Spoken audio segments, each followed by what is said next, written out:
Rohini మనోజ్ల first యానివర్సరీని గ్రాండ్గా జరుపుకుని business deal కుదుర్చుకున్న మనోజ్ ఆ పార్టీలో బాలుకి ఫుల్గా మందు కొట్టించేలా చేసి బాలు ఫోన్ని దొంగలించిన రోహిణి. అసలు బాలు ఫోన్ తీసుకుని వీడియో అప్లోడ్ చేయగలుగుతుందా రోహిణి? ఏం జరగబోతుందో తెలుసుకోవాలనుకుంటే ఇప్పుడే మా ఛానల్ తప్పకుండా సబ్స్క్రైబ్ చేసుకుని మా వీడియోని ఒక లైక్ చేయండి. పక్కనే ఉన్న గంట సింబల్ మీద క్లిక్ చేసి నోటిఫికేషన్స్ ఆల్లో పెట్టుకోండి. అప్పుడే మేము చేసే వీడియోలు మీకు రోజు వస్తాయి. ఇక గుడ్ న్యూస్ నేను కూడా చెప్తాను అని మనోజ్ మరియు రోహిణి అయితే అంటుంటే, ఏంట్రా గుడ్ న్యూస్ మాది, ముందు మేము చెప్తాము అని బాలు అంటాడు. ఏం కాదు రే, ఇందక్కడి దాకా ఏం చేసావు, గాడిదల్ని కాసావా అని చెప్పి ప్రభావతి అంటుంటే, గాడిద ఇప్పుడే వచ్చింది కదమ్మా అని చెప్పేసి ఇక బాలు అంటాడు. అబ్బబ్బా మీ గొడవంతా ఆపండి, కానీ ముందు ఎవరొకరు చెప్పండి, మేము చెప్తాం నాన్న అని చెప్పేసి ఇక మనోజ్ అయితే, ఎలాగో మా యానివర్సరీ వస్తుంది కదా, రేపు గ్రాండ్గా జరుపుకుందాం అనుకుంటున్నాము. మా యానివర్సరీ గ్రాండ్గా జరుపుకుని రేపు బిజినెస్ డీల్ ఒకటి కుదుర్చుకుందాం అనుకుంటున్నాము. ఆ డీల్లో మాకు మంచి ప్రాఫిట్స్ రాబోతున్నాయి నాన్న. అందుకని ఆ పెద్ద మనిషిని కలిసి మన జాయింట్ ఫ్యామిలీ అంతా చూపిస్తే ఆయన చాలా హ్యాపీగా ఫీల్ అవుతారు. ఇలా పెద్ద పెద్ద కుటుంబాలంటే ఆయనకి బాగా ఇష్టం అంట. అందుకని కొంచెం అందరూ బాగా డబ్బున్న వాళ్ళ రెడీ అయి రావాలి, అర్థమవుతుందా అని మనోజ్ అంటుంటే, డబ్బున్న వాళ్ళ ఎందుకురా, మనం మిడిల్ క్లాసే కదా, మిడిల్ క్లాస్ వాళ్ళగే వెళ్దాము అని సత్యం అంటుంటే, అది కాదు నాన్న, ఆయన బాగా రిచ్ ఫ్యామిలీ, మనది కూడా రిచ్ ఫ్యామిలీలో కనిపించాలని అలా చెప్తున్నాను. ఒక్కరోజుకి కదా నాన్న ప్లీజ్ అని చెప్పేసి ఇక మనోజ్ అంటుంటే, రేపు మీ పిల్ల రోజు ఒకటే కాదు ఇంకోటి ఉంది అని చెప్పి ఇక బాలు అంటుంటే, ఏంటి ఇంకోటి ఏముంది అని ఇక మనోజ్ అయితే అలా చూస్తూ ఉండిపోతాడు. రేపటికి మీ షాప్ స్టార్ట్ చేసి 100 days అవుతుందిరా అని ఇక బాలు అంటుంటే, అవునే 100 రోజులు అవుతుంది, అయితే ఇది రెండు కలిపి పెద్ద పార్టీ కింద అవుతుంది అని మనోజ్ అంటుంటే, ఏంటన్నయ్య కనీసం నీ షాప్ పెట్టిన ఎన్ని డేస్ అవుతుందో కూడా నీకు గుర్తులేదా, అంత బిజీగా బిజినెస్ చేసేస్తున్నావా, తెగ వచ్చేస్తున్నాయి కదా డబ్బులు నీకు అని ఇక రవి అంటుంటే, అది కదరా మర్చిపోయాను, వాడికి ఎందుకు గుర్తుంటుందిరా, వాడు ఫుల్ బిజినెస్ మ్యాన్ కాబట్టి డబ్బులు సంపాదించడానికి అలా బిజినెస్ చూసుకుంటూ ఉంటాడు. వీడేంటి ఆఫ్టర్ ఆల్ డ్రైవర్, వాడు అలాగా బిజినెస్ మ్యాన్ అయిపోతున్నాడని, వాడు పెద్ద డబ్బున్న వాడు అయిపోతున్నాడని బాగా గుర్తుపెట్టేసుకుని మనోజ్ని కాకపట్టాలని చూస్తున్నాడు అంతే అని ప్రభావతి అంటుంటే, ఏం అత్తయ్య ఏం మాట్లాడుతున్నారు మీరు, అంతగా కాక పట్టాల్సిన అవసరం మా ఆయనకేమీ లేదు. ఇంకా మీ పెద్ద కొడుకు కన్నా మా ఆయనకి డబ్బులు ఎక్కువ వస్తాయి, అది ముందు మీరు చూసుకోండి. బిజినెస్ మ్యాన్ అంటే జస్ట్ అలా షాప్ పెట్టి అందులో కూర్చుంటే బిజినెస్ మ్యాన్ అయిపోరు.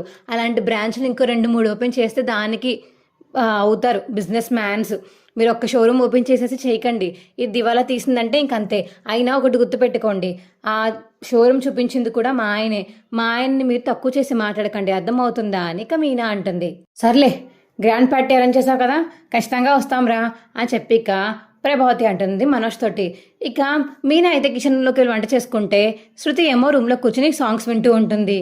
ఇక రోహిణి అయితే, అబ్బా ఎలాగైనా ప్లాన్ చేసి వీళ్ళందరినీ రప్పించాలి, బాలుతో ఫుల్గా మందు కొట్టించి ఆ ఫోన్ ఎలాగా దొంగతనం చేయాలి, ఆ వీడియో బయట పెట్టాలి, లేకపోతే దినేష్ గారు నన్ను తింటున్నాడు పట్టుకుని టార్చర్ ఎక్కువైపోతుంది. మెల్లగా దినేష్ గారు ఎవడో కూడా ఇంట్లో అందరికీ తెలిసిపోయేలా ఉంది వాడు ఫోన్ చేసే ఫోన్స్కి, ఖచ్చితంగా ఏదో ఒకటి చేయాలి అని ఇక రోహిణి అయితే ఆలోచిస్తూ ఉంటుంది. అప్పుడే ఇక మనోజ్ అయితే రవిని బాలుని ఒక రూమ్లోకి తీసుకెళ్ళి అలా నించుని ఉంటాడు. ఏంట్రా ఎప్పుడు లేనిది ఇక్కడ తీసుకొచ్చావు, ఏంటి ఏమైంది? ఏం లేదు, మిమ్మల్ని పార్టీకి తీసుకువెళ్ళాలంటేనే నాకు ఏదోలా ఉంది అని ఇక మనోజ్ అంటుంటే, ఏరా మేమేం తప్పు చేశాము అని బాలు అడుగుతాడు. మీరేం తప్పు చేయలేదు, నువ్వేమో కార్ డ్రైవర్వి, వీడేమో హోటల్లో వంట చేసుకునే షెఫ్, మీ ఇద్దరిని తీసుకెళ్ళి నేను పెద్ద బిజినెస్ మ్యాన్, ఇంకొక బిజినెస్ మ్యానే కలవబోతున్నాను, మీరేమో ఇలా జస్ట్ పని చేసేదా ఉండిపోయారు. మీ ఇద్దరిని తీసుకెళ్తే అక్కడ నా పరువేం కావాలి, నాకు వాళ్ళు ఇస్తారే ఎవరు ఆర్డర్ అని చెప్పేసి ఇక మనోజ్ అంటుంటే, ఇంకొకసారి ప్రొఫెషన్ జోలికి వచ్చావంటే మర్యాదగా ఉండదన్నయ్య, నీకు ఎన్నిసార్లు చెప్పాలి ప్రొఫెషన్ జోలికి రావద్దని. నేను మంచిగా కుక్ చేస్తాను, అన్నయ్య బాగా డ్రైవ్ చేస్తాడు, నీ దగ్గర ఏం స్కిల్స్ ఉన్నాయి, నువ్వు బాగా బిజినెస్ చేయగలవా, బిజినెస్ చేసి ఇంకో బిజినెస్ వ్యాపారం పెట్టగలవా? లేదు కదా, ఇప్పటిదాకా నువ్వు ఎంత సంపాదించేసావు, 1,00,000 రూపాయలు కూడా సంపాదించి ఉండవు. కానీ బాలు అన్నయ్య అది 2 నెలల్లో సంపాదిస్తాడు, నువ్వు అలా సంపాదించలేనప్పుడు సైలెంట్గా కూర్చో. ఇప్పుడు అన్నయ్య ఇంకో కారు కూడా అద్దెకి తిప్పుతున్నాడు కాబట్టి అన్నయ్యకి ఎంత కాదన్నా 70,000 వస్తాయి. నువ్వేం సంపాదిస్తున్నావు, నాకు కూడా బాగానే వస్తాయి. ఇప్పుడు నాకు ఒక రేంజ్ పెంచారు హోటల్లో, నేను మంచి షెఫ్ని అయ్యాను, నాకు కూడా ఈసారి నుంచి ఆర్డర్స్ పెద్ద పెద్ద కంపెనీ నుంచి ఆర్డర్స్ వస్తున్నాయి, వాళ్ళకి లంచ్ కుక్ చేయాలని చెప్పేసి. కానీ ఇప్పుడు మాకు శాలరీ పెరిగింది, మాకు ఒక రేంజ్ పెరిగింది, నా ఆవిడకి నేను డైమండ్ రింగ్ కూడా కొనుక్కుని ఇవ్వగలుగుతున్నాను ఎవరు డబ్బులు లేకుండా. నువ్వు మాత్రం మీ అత్తనింటి దగ్గర నుంచి డబ్బులు తెచ్చుకుని ఇలా షోరూమ్ పెట్టేసుకుని నువ్వు పెద్ద నీ కష్టార్జితంతో కాళ్ళ మీద నిలబడి ఇలా చేస్తున్నావని మాత్రం ఊహించుకోకన్నయ్య. అర్థమవుతుందా? నీ అంతటా నువ్వు ఏదైనా సంపాదించిందంటే చూపించు, అంతేకాని మీ అత్త మామలు ఇచ్చింది అమ్మ నాన్న ఇచ్చింది మాత్రం చేయకు. అర్థమైందా నీకు? రవి అంటుంటే, అరే రవి వదిలేరా, వీడికి ఎన్నిసార్లు చెప్పినా మళ్ళీ వీడు అక్కడికే వస్తాడు, కుక్కతో ఒక వంకర అన్నట్టు వీడికి ఎంత చెప్పినా అంతేరా అని బాలు అంటాడు. రేయ్ అదంతా కాదు కానీ నేను ఒక చిన్న అబద్ధం ఆడాను. ఏంటి మళ్ళీ అబద్ధం ఆడాం? అది కాదు అంటే ఇదిగో బాలుగాడు పెద్ద కార్ల షాప్కి ఓనర్ అని చెప్పాను. ఏంటి నేను కార్ల షాప్కి ఓనరా? ఎన్ని కార్లు చెప్పారా? ఒక 50 ఉంటాయిరా. ఏంటి 50 కార్లా? నా దగ్గరున్నవే 2రా. ఎందుకు అంత పెద్ద అబద్ధం ఆడావు? అన్ని కార్లుంటే అసలు ఉన్నవాడిగా ఎలా ఉంటాడో కూడా నాకు తెలియదురా, అసలు ఎలా యాడ్ చేయాలి అని ఇక బాలు అంటుంటే, మరి నేనేంటి చెప్పావు, నేనేం చేస్తానని చెప్పావు అని రవి అడుగుతుంటే, నువ్వు పెద్ద హోటల్కి మరి ఏమనకే అని చెప్పేసి ఇక మనోజ్ అంటుంటే, చెప్పన్నయ్య నువ్వు పెద్ద హోటల్కి ఓనర్ అని చెప్పానురా, 5 స్టార్ హోటల్ అని చెప్పానురా అనిక మనోజ్ అంటుంటే, అమ్మని వేస్తావు నన్ను మొత్తం ముంచేసావు కదా అని రవి అంటుంటే, నీదేముందిరా, నీ ఓనర్తో ఒకరోజు మాట్లాడుకుని నువ్వే ఓనర్గా ఉంటాను, కొంచెం యాడ్ చేస్తాను, నీ పేరు చెప్పుకుంటాను బయట అన్న మీ ఓనర్ ఏమీ అనరు. నేను ఎక్కడి నుంచి తెచ్చుకోవాలరా ఇప్పటికిప్పుడు 50 కార్లు అంటే? చిచి 48 కార్లు అంటే ఆల్రెడీ 2 దగ్గర ఉన్నాయి కాబట్టి 48 కార్లు నేను ఎక్కడ తెచ్చుకోవాలి అనిక బాలు అంటుంటే, రే ఎవరు ఏమీ ఎక్కడి నుంచి తెచ్చుకోని అవసరం లేదు, జస్ట్ మీరు అలా చెప్తే చాలు. పార్టీకి వచ్చినప్పుడు ఆ పెద్ద మనిషి ముందు కొంచెం మీరు డబ్బున్న వాళ్ళ బిహేవ్ చేసి అందంగా రెడీ అయ్యి వస్తే అదే చాలు అని చెప్పేసి ఇక మనోజ్ అంటుంటే, సరే అందంగా రెడీ అవ్వాలంటే గోల్డ్ ఆభరణాలు ఏమన్నా వేసుకోవాలేంటి మేము? అలా కాదురా, మీరు బాగా సూటు బూటు వేసుకుని రెడీ అయ్యి రావాలి పార్టీకి. అర్థమవుతుందా? రేయ్ ఒకవేళ తెలిసిపోతే తేడా కొడుతుంది కదా రానిక. మనోజ్ వాళ్ళు అయితే మాట్లాడుకుంటుంటే ఇంకో పక్క రోహిణి కూడా శృతిని తీసుకుని మీనా దగ్గరికి కిషోరంలోకి వస్తుంది. ఏంటి ఇద్దరు ఇలా వచ్చారు, ఏమైంది అని ఇక మీనా అడుగుతుంటే, ఏమో మీనా నాకు తెలీదు, రోహిణి తీసుకొచ్చింది అని శృతి అంటుంది. అది కాదు, మీరు బాగా ఉన్న వాళ్ళ రెడీ అయి రావాలి. దేనికి? మా యానివర్సరీకి. రేపు అక్కడికి మంచి డీలర్స్ రాబోతున్నారు. ఆ డీలర్లో ఒక డీలర్ ఒకే అయినా సరే మనోజ్కి చాలా పెద్ద ప్రాఫిట్ వస్తుంది. అందుకే ఈ పార్టీ అరేంజ్ చేశాము. ఎలాగో మా ఫస్ట్ యానివర్సరీ కాబట్టి 100 రోజులు అయింది కాబట్టి షోరూమ్ పెట్టి అందరూ బాగా రెడీ అయ్యారండి. అది కాకుండా మనోజ్ ఒక అబద్ధం ఆడారు. ఏంటి ఏమో అబద్ధం? అది బాలు ఏమో ఒక కార్స్ కంపెనీకి ఓనర్ అని, రవి ఏమో రెస్టారెంట్కి ఓనర్ అని చెప్పాడు మనోజ్ వాళ్ళకి అని చెప్పేసి ఇక రోహిణి అంటుంటే, ఏంటి ఏమంటున్నావు రోహిణి? అలా అబద్ధం ఎలా చెప్తారు? ఏం కాదు మీనా, ఒక్కరోజుకి కదా ఏం అయిపోదులే అని రోహిణి అంటుంది. లేదు ఒక్కరోజు అయినా హాఫ్ డే అయినా సరే అలా ఎలా అబద్ధం చెప్తారు? చూసావు కదా వాళ్ళు ఎంత హ్యాపీగా అత్తయ్యగారు ఒప్పుకున్నారు. అత్తయ్యగారు ముందు మీరు ఏమీ చెప్పలేదు, ఇప్పుడు పక్కకు వచ్చాక చెప్తే రేపు పొద్దున్న మళ్ళీ దొరికారంటే మావయ్య గారికి కోపం వస్తుంది. లేదు అలా చేయను అని మీనా అంటుంటే, నేను కూడా చేయను, ఎందుకంటే రవి అలా అబద్ధాలు ఆడమని ఒప్పుకోడు, ముందు రవిని కనుక్కోవాలి నేను అనిక శృతి మరియు మీనా అయితే వద్దు వద్దు అంటుంటే, అప్పుడే ఇక రోహిణికి అయితే కాల్ వస్తుంది మనోజ్ దగ్గర నుంచి. చెప్పు మనోజ్ ఏమైంది? ఏం లేదు రోహిణి, ఇక్కడ బాలు రవి ఇద్దరు ఒప్పుకున్నారు. వాళ్ళు ఒప్పుకున్నారా అని చెప్పేసి ఇక మనోజ్ అంటుంటే, వాళ్ళిద్దరు ఒప్పేసుకున్నారు కదా, ఇంకా వీరిద్దరు కూడా ఒప్పేసుకుంటారులే అని ఇక రోహిణి అనేసి ఫోన్ కట్ చేస్తుంది. ఏంటి ఒప్పుకున్నారా అయినా? ఏంటి రవి ఒప్పుకున్నాడా అని ఇద్దరు షాక్ అయిపోతారు. అవును ఇద్దరు ఒప్పుకున్నారంట, ఇక మీ ఇద్దరే ఒప్పుకోవాలి, ప్లీజ్ కొంచెం మా వ్యాపారానికి సహకరించండి ప్లీజ్ అని చెప్పేసి ఇక రోహిణి అడగడంతో, సరే ఆయనకి ఇష్టమైతే నేను వస్తాను, బాగా రెడీ అయ్యి రమ్మంటున్నావు కదా, మంచిగా ఫ్యాషన్గా రెడీ అయ్యి వస్తానులే అని ఇక మీనా అంటుంది. నేను కూడా బాగా రెడీ అవుతాను అని శృతి అంటుంది. మీరు రావడమే నాకు కావాలి, మీరు వస్తే మీ దగ్గర నుంచి ఫోన్ కొట్టేసి ఆ వీడియో తీసుకుంటాను, రేపంతా నాదే పని అని ఇక మనసులో అనుకుంటుంది రోహిణి అయితే. ఇక తర్వాత రోజు మార్నింగ్ అయితే అందరూ రెడీ అయిపోతుంటారు. ఫస్ట్ అయితే ఇక సత్యం వెళ్ళిపోయి సత్యం అయితే అక్కడ కూర్చుని ఉంటాడు. ప్రభావతి మాత్రం మంచి హీరోయిన్లో రెడీ అవుతుంది. అబ్బా ప్రభా ఏంటి ఇంత బాగా రెడీ అయ్యావు? ఊరుకో కామాక్షి, నీకన్నా కాదులే, ఏం కాదు, నువ్వు చాలా బాగున్నావు, అచ్చం డబ్బున్న వాళ్ళ ఉన్నావు తెలుసా అని చెప్పేసి కామాక్షి అంటుంటే, ఏం కాదు నీకు అలా పొగుడుతున్నావు అంతే కదా కామాక్షి అని ప్రభావతి అంటుంటే, ఏం కాదు అన్నయ్య ముందు వెళ్ళు, అన్నయ్య చూసి మళ్ళీ ఫ్లాట్ అయిపోతారు, చూడు కావాలంటే వెళ్ళు అని చెప్పేసి ఇక ప్రభావతి మరియు కామాక్షి అయితే ఈవెంట్కి వస్తారు. ఇక ప్రభావతిని చూసి సత్యం అయితే అలా ఉండిపోతాడు. వావ్, ఏంటిది ప్రభావతి అయినా ఇది అని చెప్పేసి ఇక సత్యం అంటుంటే, అవునన్నయ్య, చెప్పాను కదా ప్రభా నీకు, అన్నయ్య నిన్ను చూస్తూ అలా ఉండిపోతారని, అంత బాగున్నావు నువ్వు. అవునా, నిజంగానా, ఇది దిష్టి పెట్టకండి బాబు అని చెప్పేసి ఇక సిగ్గుపడుతూ ఉంటుంది ప్రభావతి అయితే. ఇంకో పక్క మనోజ్ అయితే రోహిణి కోసం వెయిట్ చేస్తుంటే రోహిణి కూడా మంచిగా రెడీ అయ్యి ఈవెంట్కి వస్తుంది. రోహిణి, చాలా చాలా అందంగా ఉన్నావు. అసలు ఎంత అందం అంటే నేను చూసి పెట్టిన పేర్లా ఉంది, అంత అందంగా ఉన్నావని ఇక మనోజ్ అంటుంటే, థ్యాంక్ యూ మనోజ్ అని చెప్పేసి ఇక రోహిణి అయితే పక్కకి వెళ్తుంది. మనోజ్ అయితే ఇక కస్టమర్స్ని అందరినీ పలకరిస్తూ ఉంటాడు. ఏంటి, ఏం ప్లాన్ వేశావు, ఇంకా మీనా వాళ్ళు రాలేదు? ఇగో ఇప్పుడే రవి శృతి కూడా లోపలికి వెళ్ళడం చూశాను నేను, ఇంకా మీనా వాళ్ళు రాలేదు. ఒకవేళ బాలు రాకపోతే ఆ ఫోన్ ఎలా కొట్టేస్తాము, ఆ ఫోన్ మన దగ్గర లేదు కదా ఎలాగా అని చెప్పి విద్య అంటుంటే, ఆ ఫోన్ ఎలాగైనా ఇవాళ కొట్టబోతున్నాము, చూడు వస్తారు, వాళ్ళే వస్తారు, రాకపోతే ఇంకా మన దగ్గర ఇంకో ప్లాన్ వేయాలి అంతే ఇంకా అనిక రోహిణి విద్య మాట్లాడుకుంటూ ఉంటారు. అమ్మ రోహిణి ఇలా రండి అనిక ప్రభావతి పిలవడంతో రోహిణి విద్య అయితే లోపలికి వస్తారు.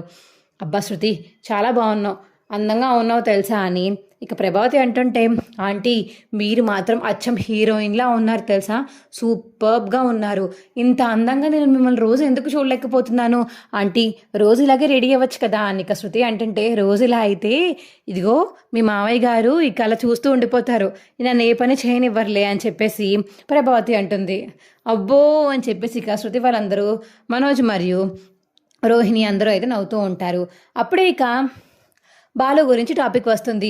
ఏంటి బాలు మీనా ఇంకా రాలేదా అని కామాక్షి అంటుంటే, వాళ్ళు ఎక్కడొస్తారు, ఇలాంటి పెద్ద పెద్ద పార్టీలకి వాళ్ళ దగ్గర చీరలు ఎక్కడున్నాయి, బట్టలు ఎక్కడున్నాయి, అయినా వీళ్ళకిలాగా అందంగా సూటు బూటు వేసుకుని రెడీ అయ్యేంత సీనా బాలుగడికి లేదు, వాడు డ్రైవర్ కదా. ఇంకో పక్క మీనా పూలు అమ్ముకుంటుంది కాబట్టి మీనాకు కూడా అంత సీన్ లేదు అని ఇక ప్రభావతి అంటుంటే, అప్పుడే బాలు మీనా అయితే ఇక మంచిగా రెడీ అయ్యి, బాలు ఏమో సూట్లో, మీనా ఏమో మంచి ఫ్యాన్సీ శారీ వేసుకుని హెయిర్ లీవ్ చేసుకుని ఇద్దరు అయితే ఈవెంట్కి వస్తారు. ఇక చూసిన ప్రభావతి అయితే షాక్తో అలా ఉండిపోతుంది. ఇంకా బాలు మీనాని చూసి ప్రభావతి వాళ్ళ కుటుంబం అందరూ షాక్ అయిపోతారు. అబ్బా ఎంత బాగున్నారో, అందరికన్నా వాళ్ళే బాగున్నారు ప్రభావతి, చూసావా ఇందాకేదా అన్నావు కదా అనిక కామాక్షి అంటుంటే, చాలే ఊరుకో కామాక్షి, అందరికన్నా ఇదిగో నా మనోజు నా రోహిణియే బాగున్నారు, ఇవాళ పెళ్లి రోజు వాళ్ళదే కాబట్టి వాళ్ళే బాగున్నారు అని ఇక ప్రభావతి అంటుంటే, అప్పుడే ఇక బాలు మరియు మీనా అయితే దగ్గరికి వస్తారు. దగ్గరికి వచ్చి ఇక మాట్లాడుతూ ఉంటారు. అబ్బా మీనా, చాలా బాగున్నావు తెలుసా, నేను ఎంత ఫ్యాన్సీగా ఎప్పుడు చూడలేదు, నేను ఎంత బాగున్నావో, రోజు నువ్వు మామూలు చీరలు కట్టుకుంటే ఏం అనిపించలేదు, కానీ ఇవాళ ఈ శారీలో సూపర్ ఉన్నావు తెలుసా అని చెప్పేసి ఇక కామాక్షి అంటుంటే, చాలే, ఇందాక నన్ను కూడా అలాగే పొగిడినట్టున్నావు. అవును, ఇప్పుడు మీనా వచ్చాక మీనా హైలైట్ అయింది, మీనా సూపర్ ఉంది అని ఇక కామాక్షి అంటుంది. సర్లే నీ మాటలు కట్టిపెట్టు, ఇవాళ వీళ్ళది పెళ్లి రోజు, వెళ్ళండి, వెళ్ళి స్టేజ్ ఎక్కి నించోండి అని చెప్పేసి ఇక ప్రభావతి అన్నంతో ఇక స్టేజ్ పైకి ఎక్కుతారు మనోజ్ మరియు రోహిణి అయితే. ఇంకో పక్క బాలు అయితే మీనాని తీసుకువెళ్ళిపోయి మీనా పక్కన నించోబెట్టి ఫోటోలు అయితే తీస్తూ ఉంటాడు. మనోజ్ అలా చూస్తూ ఉంటాడు. ఏంటి వీళ్ళ గోళ ఎక్కువైపోయింది మనకి అని ఇక మనోజ్ అయితే రోహిణితో అంటుంటే, ఫోన్లో తీసుకొని ఎప్పుడు వాళ్ళు సూటు బూటు వేసుకుని ఇలా ఈవెంట్కి రాలేదు కదా మనోజ్, పర్లేదులే తీసుకుంటే తీసుకొని అని రోహిణి అంటుంది. చూసావా, మొగుడు పెళ్ళం ప్రేమ అంటే అది, చూడు మీనాని ఎంత బాగా ఫొటోస్ తీస్తున్న బాలు, నువ్వు ఉన్నావు, ఒక సెల్ఫీ అయినా తీసుకున్నావా నాతోటి అని ఇక శృతి అంటుంటే, వాళ్ళతో మనం పోల్చుకోవడం ఎందుకు, నువ్వు రోజు బాగుంటావు శృతి, నువ్వు చాలా చాలా బాగుంటావు, అది నేను రోజు చెప్పక్కర్లేదు, నీ ముఖం నీకు చూస్తే అర్థమైపోవట్లేదా, నువ్వు అందంగా ఉన్నావు, మంచిదానివి కాబట్టి నేను నిన్ను పెళ్లి చేసుకున్నాను, ఇవాళ ఇంకా కొంచెం అందంగా ఉన్నావు అంతే అని చెప్పేసి ఇక రవి అంటుంటే, మాటలతో బాగా చెప్తావు నువ్వు అని ఇక శృతి అంటుంది. సరే కానీ వీళ్ళు కేక్ కట్ చేస్తే మనం ఈవెంట్లో అందరితో మాట్లాడి ఇక ఇంటికి వెళ్ళిపోవచ్చు అని శృతి అంటుంటే, అవును అయిపోతే బాగున్ను అని రవి అంటాడు. ఇక మనోజ్ మరియు రోహిణి అయితే యానివర్సరీ గురించి ఇక కొన్ని మాటలు మాట్లాడి కేక్ అయితే కట్ చేస్తారు. మనోజ్ మరియు రోహిణి అయితే కేక్ కట్ చేశాక ఇక మనోజ్ డీలర్తో అయితే మాట్లాడుతూ ఉంటాడు. సార్ బాగున్నారా, నేనే మా ఫ్రెండ్ చెప్పిన మనోజ్ని, ఇదిగో ఇదే నా ఫ్యామిలీ, తిను ఇలా షాప్కి ఓనర్, తిన రెస్టారెంట్కి ఓనర్ అని చెప్పేసి ఇక వాళ్ళందరి గురించి మనోజ్ అయితే అబద్ధాలు చెప్తుంటే ఆ క్లయింట్కి, ఓ అవునా, మీ గురించి చాలా విన్నాను, మీ అందరూ చాలా మంచి వాళ్ళంట కదా, బాగా విన్నాను, మీరు చాలా జాయింట్ ఫ్యామిలీ కూడా అంట కదా అని చెప్పి క్లయింట్ అంటుంటే, అవును సార్ అవును అని చెప్పేసి అందరూ ఇక బుర్ర ఊపుతారు. సరే మిస్టర్ మనోజ్ కూర్చోండి, మనం మాట్లాడుకుందాము, అలా వెళ్ళి మాట్లాడుకుందాము అని ఇక మనోజ్ మరియు ఆ క్లయింట్ అయితే ఇక మందు ఉన్న ఏరియాకి తీసుకెళ్ళి అక్కడ కూర్చోబెట్టి మందు తాగుతూ ఇక వీటికి బిజినెస్ గురించి డిస్కస్ చేసుకుంటూ ఉంటారు. ఇంకో పక్క బాలు ఏమో అమ్మో మందుంది అక్కడికి వెళ్ళాలి అని చెప్పేసి ఇక మందు కోసం అయిందే ఆవురంటూ ఉంటాడు. ప్రభావతి ఏమో సత్యమేమో ఇక ఇద్దరు ఇంటికి వెళ్ళిపోతారు. బాలు అయితే మందు కోసం అలా చూస్తూ ఉంటే రోహిణి పురమాయించిన మనిషి అయితే వచ్చి రండి బాస్ ఒక పెగ్గెదురు గాని ఏం అయిపోదు అని ఇక బాలునైతే ఊరిస్తూ ఉంటాడు. మీనాని మాత్రం బాలు దగ్గరికి వెళ్లకుండా విద్య అయితే ఆపేస్తుంది. మీనా నువ్వు కూర్చుని తింటే బెస్ట్, ఏమీ బాలు అక్కడేం తాగేయట్లేదు, జస్ట్ అలా కూర్చున్నాడు, ఏం కంగారు పడుకు, ఇదిగో తిను బిర్యానీ వేసుకో అని చెప్పేసి విద్య అయితే మీనాని బాలు దగ్గరికి వెళ్లకుండా ఆపేస్తుంది. ఇక బాలు అయితే ఆపుకోలేక మందైతే తాగేస్తాడు. మనో తాగేసి ఇక అందరూ డాన్సులు వేస్తూ ఉంటారు. మనోజ్కి అయితే బిజినెస్ డీల్ సక్సెస్ అయిపోతుంది. అప్పుడే ఇక బాలు అయితే ఫుల్గా తాగేసి ఉండడంతో సార్ మేము డబ్బున్న వాడిని కాదు సార్, మేము మిడిల్ క్లాస్ వాళ్ళం, మా దగ్గర 2 కార్లు మాత్రమే ఉన్నాయి, నేను ఆ కార్కి ఓనర్ కాదు సార్, నా దగ్గర 2 కార్లకు మాత్రమే నేను ఓనర్, నా దగ్గర 50 కార్లు లేవు, 100 కార్లు లేవు సార్, కనీసం 10 కార్లు కూడా లేవు, 2 కార్లే ఉన్నాయి, మా వాడు మిమ్మల్ని ఇంప్రెస్ చేద్దామని మేము లేని వాళ్ళంటే మీరు చునకనగా చూస్తారని అబద్ధం చెప్పాడు, వాడిని తప్పుగా అనుకోకండి, కానీ నిజాన్ని మీ దగ్గర దాచడం నాకు ఇష్టం లేదు అని ఇక తాగేసి అయితే చెప్తాడు బాలు అయితే. వా ఎంత మంచి మనసు బాలు నీది, నీ మాటలు విన్నాక ఈ డీల్ని మరింత ఫిక్స్ చేయాలనుకుంటున్నాను, ఇంకా ప్రాఫిట్ 5% పెంచుతాను అని చెప్పేసి ఇక క్లయింట్ చెప్పడంతో మనోజ్ అయితే చాలా హ్యాపీగా ఫీల్ అవుతాడు. అమ్మయ్య నా క్లయింట్ హ్యాపీ అయిపోయాడు, నాకు డబ్బులు వచ్చేస్తాయని చెప్పేసి ఇక మనోజ్ అయితే హ్యాపీగా ఫీల్ అవుతాడు. ఇక మీనా మరియు శృతి భోంచేసి రోహిణి వాళ్ళందరూ భోంచేసి ఇక వీళ్ళందరినీ తీసుకువెళ్దామని చూసేటప్పటికి ఫుల్గా తాగేసి ఉంటారు. మనోజ్ మరియు బాలు, రవి ముగ్గురు ఫుల్గా తాగేసి ఉంటారు. ఏంటిది ఇలా తాగేశారు, మావయ్య గారు చూస్తే ఏమనుకుంటారు అని ఇక శృతి అందరూ అంటుంటే వీళ్ళందరినీ అయ్యో తప్పుగా అనుకోకు మీనా, క్లయింట్ తాగమందరం తాగాను, మనోజ్ గడి బిజినెస్ కోసం మాట్లాడడానికి అని తాగాను, సారీ మీనా అనిక బాలు అంటుంటే నాకు కాదు మీ నాన్నగారికి చెప్పుకోండి సారీ, ఇంటికి వచ్చాక ఆయన మిమ్మల్ని మామూలుగా తిట్టరు, మీకు పనిష్మెంట్ ఖచ్చితంగా ఉంటుంది అని మీనా అంటుంది. సరే కానీ వెళ్దాం పదండి, ఎప్పుడూ తాగలేని మనోజ్ కూడా ఫుల్గా తాగేశాడేంటో అనిక లిఫ్ట్లో అయితే కిందకి వెళ్తూ ఉంటారు. ఇక ఈవెంట్ అయిపోయాక ఇక లిఫ్ట్లో అయితే బాలు కోట్లో ఉన్న ఫోన్ తీసుకుని మనోజ్ సూట్లో అయితే పెట్టేస్తుంది రోహిణి అయితే. అది ఎవరు గమనించకుండా అలా ఉంటారు. ఇక తాగిన మొత్తంలో బాలు కూడా పట్టించుకోడు. ఇక ఇంటికి వెళ్ళిపోయాక సత్యం అయితే కోపంగా ఉంటాడు. ప్రభావతి తలుపు తీస్తుంది. ఏంటి ముగ్గురు తాగేశారా, బాలుగడు ఒక్కడే తాగుతాడు అనుకుంటే ముగ్గురు తాగేశారేంట్రా అని ప్రభావతి అంటుంటే నా కొడుకులేనా మీరు, అసలు మీరు బయటే ఉండండి, అమ్మా మీరు లోపలికి రండి, మీరు మాత్రం బయట ఉండి వాళ్ళకి ఏమైనా పెట్టాలని చూస్తే మాత్రం మీ ఎవరికి మర్యాదగా ఉండదు, మొత్తం ముగ్గురు లోపలికి వచ్చేయండి అనిక శృతిని రోహిణిని మీనాని లోపలికి వచ్చేయమని సత్యం చెప్పడంతో ఇక ముగ్గురిని బయట వదిలేసి ముగ్గురు లోపలికి వచ్చేస్తారు. అయ్యయ్యో ఇప్పుడు మనోజ్ దగ్గర ఉండిపోయింది ఫోన్, ఎలాగా అనిక రోహిణి అయితే మనసులో అనుకుంటుంది. ఫోన్లే అంకుల్కి కొంచెం కోపం తగ్గాక ఎలాగో లోపలికి వస్తారు కదా అందరూ, అప్పుడు ఆ ఫోన్ తీసేసుకోవాలి అని మనసులో అయితే అనుకుంటుంది రోహిణి. ఇవాళ నైట్కి మీరు బయటే ఉండండి, లోపలికి రాకండి, మీకు మత్తు దిగేదాకా లోపలికి రాకండి అని తలుపు వేసేయమంటాడు. ఇక సత్యం అయితే ప్రభావతి అయితే తలుపు వేసేస్తుంది. ఏవండి అంత కఠినంగా ఉన్నారేంటండి, మనోజ్ గారిని లోపలికి రానివ్వండి అని ఇక ప్రభావతి అంటుంటే నీకు మనోజ్ గారి ఇష్టం అయితే వెళ్ళి వాడి దగ్గర కూర్చో, నువ్వు ఇంట్లోకి రావాల్సిన అవసరం లేదు, నాకు నా మీనా వండి పెడుతుంది, లేకపోతే ఎవరు వండకపోతే నేనే వండుకొని తింటాను, అంతేగాని ఇవాళకి మాత్రం వాళ్ళు బయటే ఉండాలి, చెప్పాను తాగొద్దని చెప్పి మరి ఇంటికి వస్తే అంతలా పీకల దాకా తాగి ఊగుతున్నారు, వీళ్ళు ముగ్గురు తాగితే ఇప్పుడు ఎవరన్నా వచ్చి వీళ్ళు ముగ్గురులో ఎవరొకరు నేడిపిస్తే అప్పుడు ముగ్గురులోంచి ఎవరు కాపాడతారు వీళ్ళని, చెప్పు నువ్వే అని చెప్పేసి ఇక సత్యం అడుగుతుంటే అది నిజమేలేండి మీరు చెప్పింది కూడా అని ప్రభావతి అంటుంది. ఇక మావయ్య ప్లీజ్ మావయ్య అని ఇక మీనా అడగడంతో సరే ఈసారికి ఊరుకుంటున్నాను, ఇంకొకసారి మాత్రం ఊరుకునేది లేదు, తలుపు తీయమ్మ మీనా అని సత్యం చెప్పడంతో ఇక మీనా తలుపు తీసి మిగతా వాళ్ళు ఇక ఎవరి హస్బెండ్ని వాళ్ళు తీసుకెళ్ళి రూమ్లోకి తీసుకెళ్తూ ఉంటారు. ఇక దొరికిందే ఛాన్స్ అని మనోజ్ పాకెట్లో ఉన్న ఫోన్ తీసుకుని రోహిణి అయితే తీసేసుకుంటుంది. అమ్మయ్య ఫోన్ దొరికేసింది హ్యాపీ అని చెప్పేసి ఇక మనసులో అయితే అనుకుంటుంది రోహిణి. మా వీడియో మీకు ఎలా అనిపించిందో కింద కామెంట్ సెక్షన్లో తెలియచేయండి. ఇది మండే ఆర్ ట్యూస్డే జరగబోయే ఎపిసోడ్.